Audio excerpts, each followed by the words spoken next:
사람이 무엇을 하든 어떤 일이든 책임과 권한은 같이 함께 하는 거 맞지요? 맞습니까? 네, 대통령을 한번 예로 들어 보겠습니다. 대통령이 권한이 큰 이유는 책임도 그만큼 크기 때문입니다. 우리나라 헌법에는 이렇게 쓰여져 있습니다. 대통령은 국가의 원수로서 국가를 대표하고 헌법을 수호하며 국가의 독립, 영토 보존 그리고 평화적 통일을 위해 성실히 노력할 의무를 가지고 있다. 이렇게 쓰여져 있고요. 그리고 그 대통령이 그렇게 지켜가야 될 국가는 또 국민의 생명과 재산을 지키는 것을 헌법에서는 아주 중요한 책무로 그렇게 여기고 있습니다. 현대 민주주의 국가는 그런 의무를 다하게 하기 위해서 대통령과 국가에게 권한을 주고 있는 거지요. 근데 우리나라는 좀 유난히도 대통령의 권한이 좀 큰 나라죠. 조금 줄여야 되겠죠, 여러분? 이렇게 저렇게, 그죠? 좀 줄여야 됩니다. 그리고 그 권한은 당연히 누구로부터 와요? 국민으로부터 나오고, 국민은 무엇을 통해서 그 권한을 행사합니까? 투표요. 네. 이번에 투표 안 하신 분 손 들어보세요. 예, 내리세요. 다음에 하십시오. 그것을 통해서 여러분들의 권한을 행사하는 겁니다. 오늘은 그 권위에 관한 이야기입니다. 지난 2주간 예수께서 성전을 정화하신 사건, 그리고 무화과 나무가 말라버린 사건에 대해서 말씀을 같이 나누었습니다. 이건 이제 강도의 소굴로 변해버려서 더 이상 하나님의 기도하는 집으로서의 역할을 하지 못하는 성전이 무너질 것, 그리고 그곳에 다시 세우실 예수 그리스도로부터 얻는, 십자가로부터 얻는 구원을 선포하시는 사건이었다라고 제가 2주간에 걸쳐서 말씀을 드렸습니다. 그런데 그렇게 예수께서 성전에서 장사하는 사람들, 환전상들의 상을 뒤엎으시는 행동이 대제사장들과 서기관들과 장로들에게는 도저히 받아들일 수 없는 일이었던 것은 분명하다고 했어요. 왜냐하면 그건 오랜 전통이기도 했고요. 제사를 위해서도 그렇고 성전세를 내기 위해서도 그들은 꼭 필요한 일을 사실은 하고 있었던 사람들이기도 합니다. 그런데 예수는 그 당연하고 필요한 일들을 회방 놓았을 뿐만 아니라 강도의 소굴이라고 그렇게 성전을 모독하는 말도 서슴지 않았던 겁니다. 여러분, 이걸 보면 그 종교 지도자들이 보기에는 예수는요, 겉으로만 보면 유대교와 또 종교적으로는 가장 중요한 절기를 망치려고 하는, 말도 안 되는 일을 하는 셈이 되는 거고요. 또 그 종교 지도자들의 속마음을 들여다보면 이미 갈릴리에서부터 자신들의 권위에 도전하고 새로운 권위를 만들어가는 예수에 대한 큰 위기감이 그들 마음에 아마 들어 있었을 겁니다. 그래서 18절 말씀, 우리가 지난주 읽은 말씀에서 그들은 예수를 어떻게 죽일까 하고 꾀를 내어봤지만 여전히 예수를 따르는 사람들이 많이 있어서 그들 때문에 예수를 어떻게 할 수가 없는 상태였다고 그렇게 성경은 우리들에게 가르쳐주고 있습니다. 이 성전에서 장상꾼들과 환전상들의 상을 엎으시는 사건 이후에 이제 그 다음 날로 접어든 겁니다. 예수님은 다시 성전으로 이제 들어가셨어요. 이미 전날부터 예수를 어떻게 죽일까 궁리하던 종교 지도자들이 예수님 앞에 나타나서 그 길을 막아섰습니다. 그리고 이렇게 묻습니다. 이르되 무슨 권위로 이런 일을 하느냐? 누가 이런 일을 할 권위를 주었느냐? 이렇게 물었어요. 여러분, 성전에서 상을 뒤엎는 그런 권위를 누가 주었느냐? 이 질문에는 이런 뜻이 있는 겁니다. 종교 지도자들이 생각하기에는 그런 일을 벌일 수 있는 권위를 가진 사람은 단 한 종류의 사람들밖에 없어요. 누구죠, 여러분? 자신들이요. 지금 이 유대 사회 안에서는 뭔가 문제가 있다고 생각해서 그것을 정화할 수 있는 권위를 가진 사람들은 지금 예수님 앞을 막고 있는 종교 지도자들 외에는 그것을 할 권위를 있는 사람들이 아니라는 거예요. 다시 말하면 예수는 어디에서도 그런 권위를 받을 수 없다는 것을 공개적으로 많은 사람들 앞에서 드러내고 싶은 것이 지금 이 종교 지도자들의 마음이라고 생각하면 될 것 같습니다. 그런데 여러분 한번 잘 보십시오. 이 질문은 굉장히 단순한 것 같아요. 네 권위가 어디서 왔느냐? 이거는 뭐 크게 치열한 종교적인 논쟁을 하려는 것처럼 보이지도 않습니다. 하지만 이 질문을 던지는 사람들을 한번 보십시오. 누구예요? 대제사장들과 서기관들과 누구요? 장로들이에요. 이 사람들이 누구냐면 유대교의 최고 의결 기관인 산헤드린 공회를 구성하는 구성원들입니다. 그 구성원들이 전체 71명이 다 와서 지금 예수 앞을 막은 것은 당연히 아니겠지만, 그 주요 구성원들이 예수의 앞을 막고 있다는 것은 그들에게 이미 어떤 것이에요? 굉장히 큰 권위가 주어져 있다는 뜻입니다.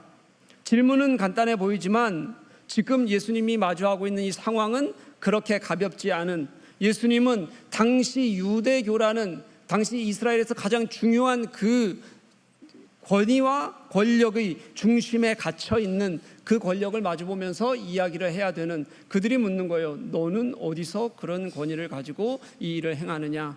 쫄겠어요? 안 쫄겠어요? 그냥 대답하세요, 여러분. 예수님은 안 쫄아요? 여러분들은요? 쫄죠. 우리는요. 이제 예수님이 대답하실 차례입니다. 예수님은 대답 대신에 질문을 하셨어요. 유대인들에게는 질문을 받으면 다시 질문을 하면서 그렇게 답하게 하는 교육법이 있습니다. 유대인의 아주 전통적인 한 2500년 지난 지금도 하는 그런 전통 교육법이에요. 뭐죠, 여러분? 하브루타. 대충 아시잖아요, 그렇죠? 우리나라에도 이 하브루타가요 어마어마하게 유행처럼 타올랐다가 사라졌던 적이 있어요. 무슨 교육마저도 여러분 유행을 따라서 남 좋다면 다 한 번씩 해보고, 그리고 나서 또 남들 안 하면 나도 안 하고. 제발 여러분 그렇게 하지 마시고요, 집에서 성경이나 잘 가르치시면 돼요. 바로 그런 교육들을 이렇게 하나 모르겠습니다. 이런 자신에게 무엇을 묻거나 또는 지금처럼 이렇게 예수님을 어렵게 만들려는 그런 목적으로 함정을 파서 질문하는 사람들에게 예수님은 다시 되물어 질문하시는 방법을 여러 번 쓰셨어요. 예수님은 이 하브루타 교육을 어렸을 때부터 잘 받으셨던 것 같아요. 그렇게 쓰셔서 오늘도 이렇게 물으시는 겁니다. 예수께서 이르시되 나도 한 말을 너희에게 물으리니 대답하라. 그리하면 나도 무슨 권위로 이런 일을 하는지 이르리라 말씀하신 다음에 이렇게 물으셨어요. 요한의 세례가 하늘로부터냐 사람으로부터냐 내게 대답하라. 이렇게 말씀하셨습니다. 예수님은 정면 승부를 좀 하자는 거예요. 나도 물을 테니 너희도 대답해라. 너희가 대답하면 나도 대답할 것이다. 이 말에는 두 가지 아주 큰 자신감이 숨어 있습니다. 하나는 그들은 대답하지 못할 거라는 거예요. 왜냐하면 그들이 가지고 있는 욕심은 그것을 대답할 수 있게 하지 않습니다. 그리고 또 하나는 뭐냐면 예수님께서 이 질문처럼 하는 이 질문에 이미 당신이 그들의 권위, 그들은 이미 권위를 가지고 와서 이 권위는 우리밖에 없어라고 말하고 있는 거거든요. 그런데 그 권위를 뛰어넘는 진짜 권위를 가진 사람은 나다라는 것이 이 질문 속에 이미 들어가 있기 때문에, 그래서 그들도 그 질문을 대답하지 못할 것을 알기 때문에 자신감을 가지고 물으셨던 거예요. 한번 보십시다. 진짜 그런가 내용으로 한번 들어가 보지요. 예수님은 요한의 세례에 대해서 물으셨잖아요. 우리가 요한의 세례를 잘 압니다. 요한의 세례는 아주 중요한 두 가지 의미가 있습니다. 하나는 뭐냐면 요한이 요단강에서 사람들에게 세례를 줄 때 세례를 주며 촉구했던 것이 무엇이냐면 회개를 촉구하는 거였어요. 그러면서 세례를 주었어요. 또 하나는 뭐였냐면 예수님에게도 세례요한이 세례를 주었다는 사실입니다. 요한에게는 이 세례가 요한의 사역 전체를 설명해 주는 아주 중요한 도구였고요. 이 요한의 사역은 전부 누구에게 맞춰져 있었던 거예요? 예수 그리스도에게 맞춰져 있었던 거예요. 좀 더 한번 배경을 보도록 하겠습니다.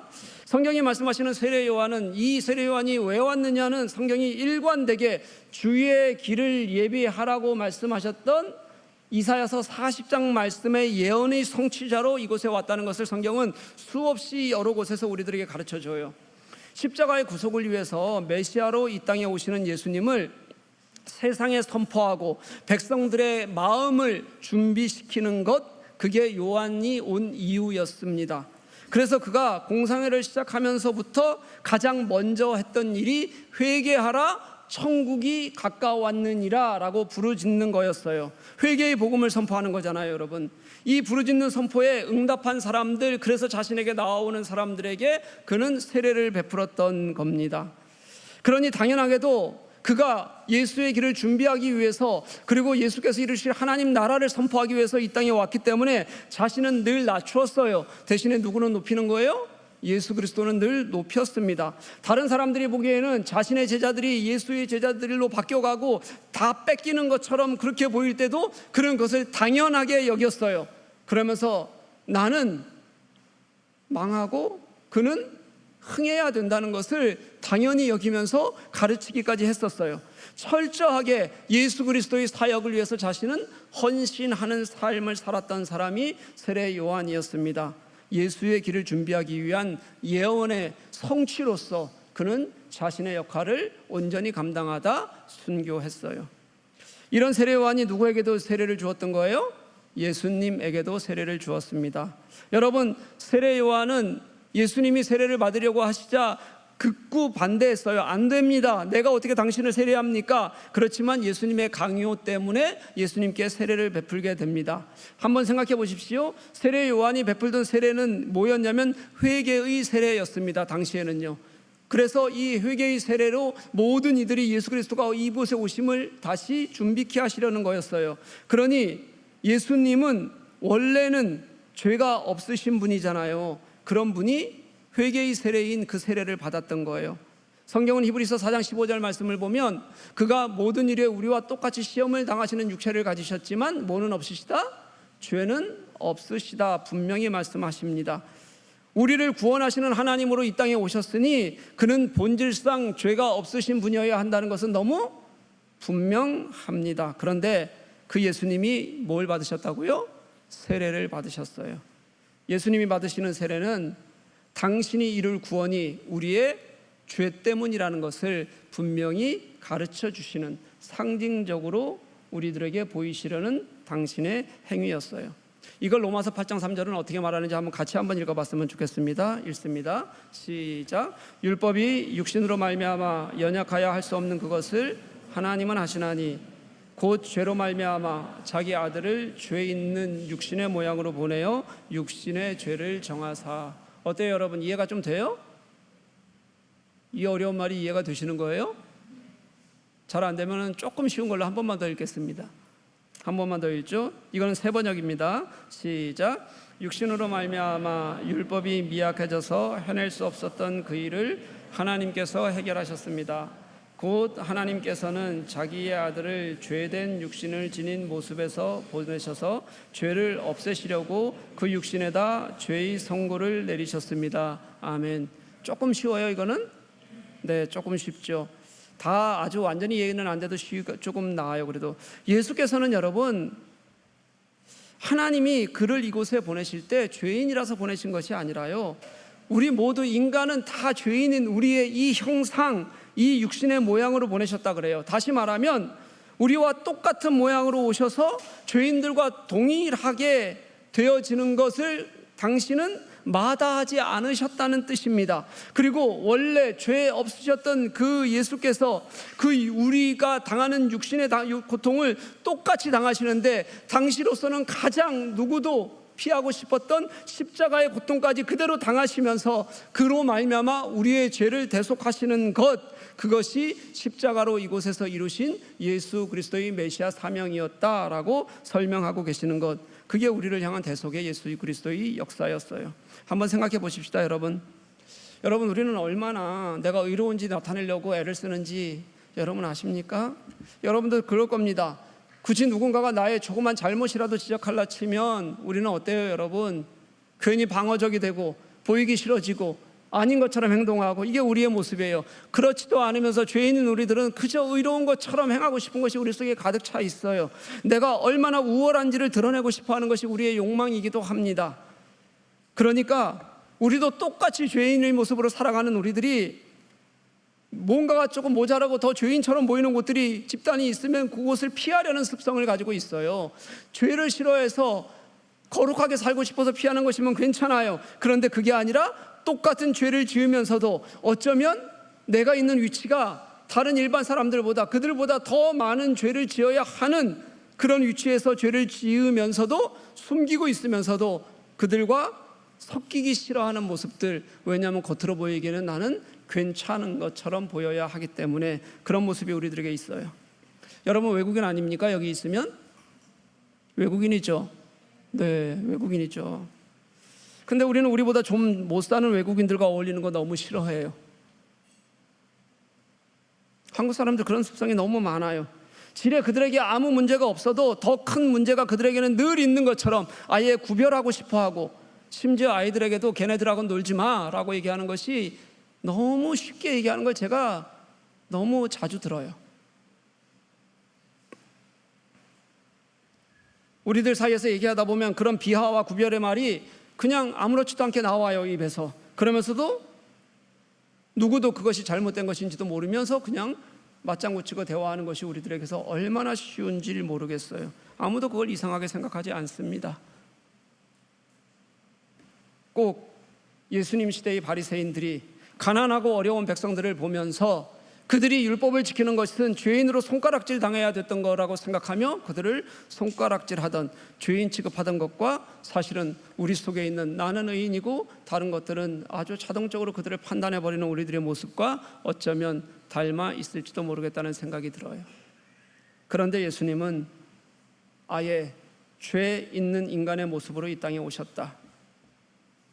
그리고 그 육신의 몸으로 우리의 죄를 정하셔서, 다시 말하면 고난 중에 우리의 죄를 대신하셔서 그가 우리의 구원을 이루셨다는 것, 여러분들 오늘 말씀은 세례 요한을 통해 다시 가르쳐주고 싶어 한 거예요. 그렇기에 세례 요한으로부터 세례라는 상징적 행위를 주님은 요구하셨던 겁니다. 그런데 여러분, 그 세례 장소에서 우리처럼 죄를 가진 육신의 모습으로 이 땅에 오셨지만 예수님께서는 죄인이 아니시라 하나님의 아들이셨던 것을 드러내는 사건이 그 세례 장소에서 벌어집니다. 마가복음 1장 말씀을 보면요, 1장 10절 말씀에 예수님께서 세례를 받으실 때 하늘이 갈라지고 성령이 비둘기같이 예수께 내려오셨다, 그렇게 말씀하고 있고요. 11절 말씀은 뭐라고 얘기하냐면 하늘로부터 너는 내 사랑하는 아들이라 내가 너를 기뻐하느라 하는 소리가 들렸다, 이렇게 기록되어져 있습니다. 처음 예수님이 세례를 받으시는 일은요, 당신이 우리를 위해서 이 땅에 오셔서 그 육신으로 죽으시는 존재라는 것을 알리는 것뿐만 아니라 그 모든 권위가 어디서부터요? 하늘로부터 온다는 것을 분명하게 선포하는 사건이 공생애를 시작하시면서 예수께서 세례를 받으실 때 경험한 사건이었다는 겁니다.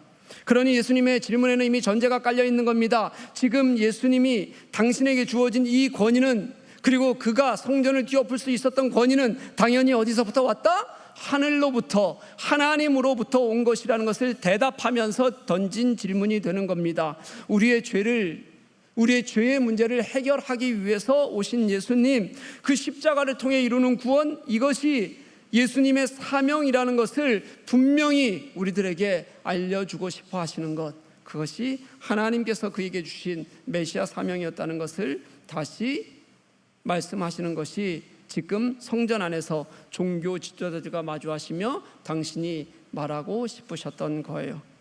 이제 예수님의 이 질문에 대한 종교 지도자들, 대제사장과 서기관, 그리고 장로들의 대답이 이어집니다. 그들은 머리를 맞댔어요. 그리고 궁리했어요. 그렇지만 답을 얻을 수가 없었습니다. 만약 하늘로부터라고 하면 세례 요한이 지금까지 했던 말과 행동, 그리고 그가 세례를 베푸실 때 예수께서 분명히 경험하셨던 것, 그 본질이 다 누구였어요? 예수 그리스도라면 그 예수 그리스도를 믿지 않는 것 자체가 잘못된 겁니다. 그러니 하늘로부터라고 말할 수 없었던 거죠. 만약에 사람으로부터라고 말을 한다면 여전히 세례 요한을 참 선지자로 여기는 사람들, 그가 선지자로 왔다가 죽었을 것으로 그렇게 여기며 그를 추앙하는 사람들이 어떻게 나올지 두려운 마음이 생겼기 때문에 그거는 사람에게서 나온 것이야 라고 말할 수도 없었습니다. 보십시오.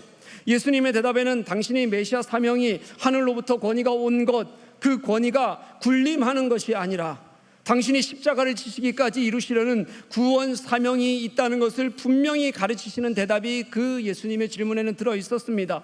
그런데도 지금 이 산해드린 지도자들, 그들은 최고의 권위를 가지고 예수님의 앞을 막아섰는데도 불구하고 그 권위를 유지해야 되겠다는 생각 때문에 이렇게 대답하지도 못하고 저렇게도 대답하지 못하는 상태. 그래서 그들의 대답은 뭐였어요? 우리는 알지 못한다.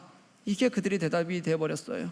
사랑하는 여러분, 저는 이들의 대답을 보면서 우리의 모습도 같이 한번 보게 됩니다. 지금 종교 지도자들이 요한을 참 선지자로 여기는 사람들을 두려워했다고 하잖아요. 그들이 사람을 두려워했다는 뜻은 하나님을 두려워하지 않았다는 뜻과 같습니다. 여기에서는요, 여러분.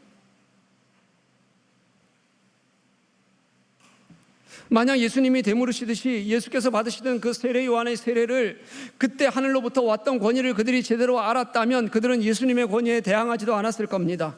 그들이 이미 하늘로부터의 권위에 대한 두려움도 그들은 이미 예전부터 그 마음에서 버렸었고요.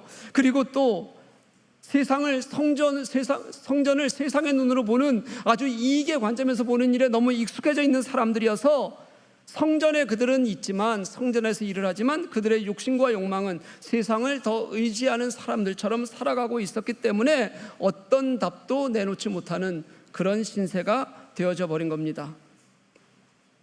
당장 종교 지도자로서 그렇게 성전에 있지만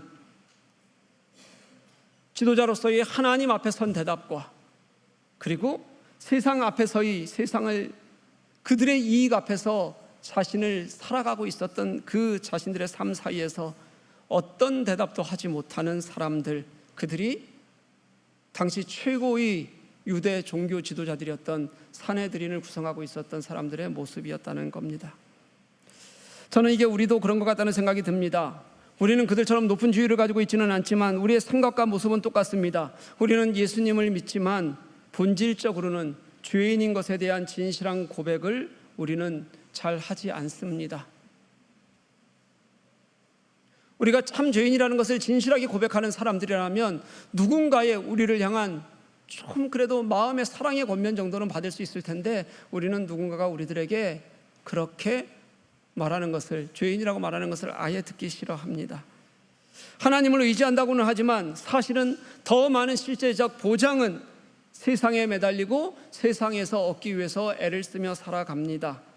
정직하게 하나님의 말씀 앞에 서야 할 때는 스스로를 합리화하고 신앙을 외면하는 모습을 우리가 가지고 있으면서도 그 다음 다시 나와서 종교성을 가지고 있는 사람들처럼 예배하면 모든 것이 풀린 것처럼 그저 내 마음에 그저 찬양으로 감동받는 것이 아무렇지도 않은 삶을 살아가는 것이 우리의 모습입니다. 왜냐하면 우리의 삶의 권위와 길은 세상에 있는데 우리는 여전히 그래도 예수 그리스도라는 우리의 종교성이 우리를 사로잡고 있어서 이 둘을 아무렇지도 않게 살아가는데 불편함이 없는 사람들이 되어져 버렸습니다. 예수님은 그렇지 않으셨다는 거예요. 예수님은 그 질문을 하실 때 그들이 하나님을 두려워하는 마음을 갖기를 바라셨을 겁니다. 그리고 그렇게 대답했으면 좋았을 거라는 생각을 하셨을 거예요. 그런데 그들은 그저 그 시간을 모면하기를 바랬습니다. 우리가 알지 못하노라, 이 알지 못한다는 이 두 단어는 그 자리를 모면하려는 것에 그친 것이 아니라 예수 그리스도에 대한 영적 무지를 드러내는 것이었고요. 나는 당신을 알지 못한다는 표현이 되어버리기도 했습니다. 메시아도 알지 못한다, 그 사명도 알지 못한다, 십자가도 알지 못한다, 앞으로 오게 될 심판에 대해서도 알지 못한다. 이 모든 것은 하나님을 섬기는 자들이라고 했지만 하나님이 누군지도 제대로 알지 못했던 사람들이라는 것을 극단적으로 보여주는 그들의 고백이 우리는 알지 못한다고 대답했던 그들의 모습이었습니다. 이 말은 그들의 권위가 하나님으로부터 오지 않았다는 뜻이기도 합니다. 그들은 그저 자신들의 욕망 때문에 스스로 계속 쌓아갔던 그 권위, 그것만 지키는데 하나님도 성전도 예배도 이용하고 있을 뿐이라는 뜻이에요. 사랑하는 교우 여러분, 교회의 권위는 하나님으로부터 와야 합니다. 믿으십니까? 교회는 하나님께서 세우시고 하나님의 뜻으로 채워져야 합니다. 그렇지 않으면 저 야훼 신앙의 중심이라 여겨지는 수백 년 상징인 예루살렘 성전도 무너져야 한다고 주님은 말씀하셨습니다. 그리고 그 무너진 곳에 다시 세워질 겁니다. 그러니 신자인 우리의 권위도 하나님으로부터 오는 것이어야 합니다. 당연히 그래야 합니다. 그래서 교회는 기도하는 공동체여야 합니다. 예배하는 공동체가 되어야 합니다. 하나님 앞에 진실한 공동체여야 합니다. 그리고 철저하게 하늘의 권위를 가지고도 이 땅을 섬기며 사셨던 예수님을 따르는 사람들이 모인 곳이 교회여야 합니다. 예수님은 하늘로부터의 권위를, 하나님의 같은 권위를 가지신 분이심에도 불구하고 그분은 그래서 늘 겸손과 섬기는 삶을 사셨습니다. 그는 세인과 죄인들의 친구였고 가난한 이들의 이웃이 되어주셨습니다. 그냥 놀자고 그들 곁에 가신 것이 아닙니다. 그들을 불쌍히 여기시고 사랑하시고 고치시고 구원하시고자 모든 섬김을 그 마음에 있는 것까지 내어놓으시면서 감당해내셨습니다. 그에 반해 종교 지도자들은 자신들의 권위를 찾는 사람들에게서, 자신들을 권위로 세워주는 사람들에게서 권위를 유지하려고 애를 썼고 그 사람들 사이에서 스스로 높이는 그 권위를 즐기며 살아갔습니다. 어떤 것이 진짜 권위일까요? 여러분, 어떤 것이 하나님께서 우리들에게 원하시는, 당신이 우리들에게 원하시는 모습일까요? 사랑하는 교회 여러분, 저는 이런 생각이 듭니다. 하나님으로부터의 권위와 은혜를 경험하는 신자는 사람으로부터 얻는 권위에 그리 연연하지 않습니다. 왜냐하면 하나님이 더 크기 때문입니다. 그 은혜로 충분히 감동할 수 있기 때문입니다.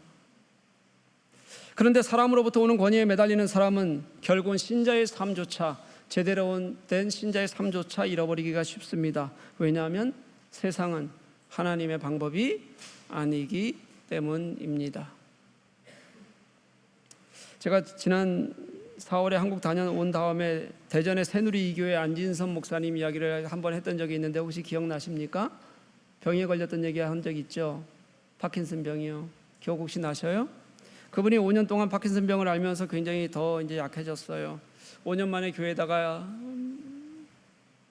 말씀을 하셨어요. 그렇게 말씀하고 나서 저를 만난 게 한 2주 정도 지난 다음이었는데, 당신이 그렇게 자신의 약함을 고백하고 인정하고 나니까, 그리고 이제 우리를 도우실 것은 우리의 모든 연약함에도 불구하고 하나님 한 분이, 하나님의 은혜만으로 우리는 서야 한다는 것을 인정했더니 먼저 목사님 자신이 너무 단단해지더라는 겁니다. 그분은 목사로서도 그렇고 학자로서도 그렇고 굉장히 뛰어난 분이십니다. 원래요. 그러니까 무엇을 잘하면 그 잘하는 것이 저 사람은 할만하니까 한다는 생각을 하는 사람들이 꽤 많았어요. 뭐 하면 성공하니까요. 그래, 뛰어난 사람이니까 누구나 한다고 되는 거 아니야. 그러니 잘하는 것에는 개인 안진선 목사가 보였을 겁니다. 그런데 이제 진짜 본인이 할 수 있는 일이 없어졌어요. 자꾸 기억도 사라져가요. 몸은 움직이기가 어려워서 젓갈질 할 때 되면 떨어요. 이제부터는 내가 하는 일이 진짜 아니잖아요. 진짜 하나님의 은혜로만, 하나님이 주시는 말씀의 권위로만 할 수 있어야 되잖아요. 그리고 그 하나님께 기도하지 않고서는 안 되잖아요. 그렇게 자신이 이제는 정말 내가 그동안에도 그렇다고 생각했는데 진짜 하나님이 주시는 권위로만, 하나님이 주시는 은혜로만 섰더니 그때부터 자신이 더 단단해지더라는 거예요. 너무 감사해지더라는 거예요. 그리고 그걸 옆에서 보는 사람들이 더 은혜를 받더라는 겁니다. 여러분, 이게 하나님께로부터 오는 권위를 느끼고 하나님으로부터 그 삶을 맡기는 사람들의 모습인 것 같아요. 교인들도 마찬가지라고 해요. 이제 목사님이 다른 어떤 능력 대신에 뭘 잘한다는 것 대신에 이제 정말 하나님께서 그 목사님을 통해서 그 교회에 하실 일만 기도하게 되잖아요. 하나님께서 어떻게 일하실지 밖에는 이제 정말로 진짜 기대하고 소망할 게 없어지잖아요. 말씀을 하셔도 하나님께서 어떻게 그 말씀을 감동시킬 밖에는 들을 수 있는 게 없잖아요. 그렇게 진짜 하나님의 일하실 것을 그랬더니 사람들이, 성도들이 더 열심히 섬기게 되고 더 마음이 모이게 되더라, 이렇게 고백하는 것을 제가 들었습니다. 사랑하는 교우 여러분, 우리가 힘이 있으면, 우리가 능력이 있으면, 높아지려고 하면, 그러면 우리는 진짜 하나님의 은혜와 하나님의 능력이 무엇인지를 잊게 될 가능성이 큽니다. 이런 우리들에게 만약 주님께서 너희의 권위는 어디에서 오느냐 물으신다면 여러분은 십자가 앞에서 정직하게 대답하신다면 어떻게 대답하시겠습니까? 우리의 권위는 드러내는 것이 아니라 아무리 감추고 싶어도 자연스레 드러나는 것이 되어야 합니다. 예수께서 그러셨듯이 섬기고 또 섬기다 보니 그 섬김에 주님의 은혜와 능력이 함께 드러나는 것이 우리의 권위여야 합니다. 그리고 그 권위에는 당연히 예수 그리스도가 먼저 보일 수 있어야 합니다.